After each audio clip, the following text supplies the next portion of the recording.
Hello বন্ধুরা, দেখো আজকে বৃষ্টিতে আমার কি ক্ষতি হয়েছে। দেখো একদম বারান্দায় পানি এসে দেখছো কি অবস্থা হয়ে গেছে পুরো বারান্দা। আমি একটু বৃষ্টি দেখে ঘুমাইছিলাম।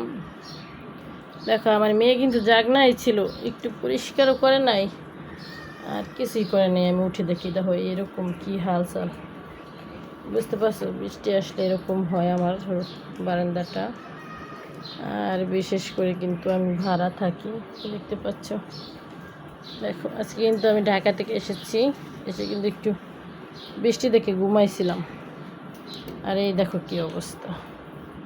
তো তোমাদেরও কি এরকম হয় বৃষ্টি আসলে একদম ভিজে ঠিজে একাকার হয়ে যায়? মানে বাড়ি আল্লাহরা ছাদ রাখছে মনে করো সমান সমান, তার জন্য এরকম পানি ঢুকে পড়ে।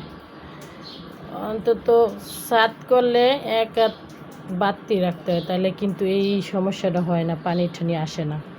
কীভাবে যে ছাদ করছে একদম মনে করো বরাবর রাখছে, পানি ঢুকে যায় ভিতরে। এগুলো আমার পরিষ্কার করতে হবে।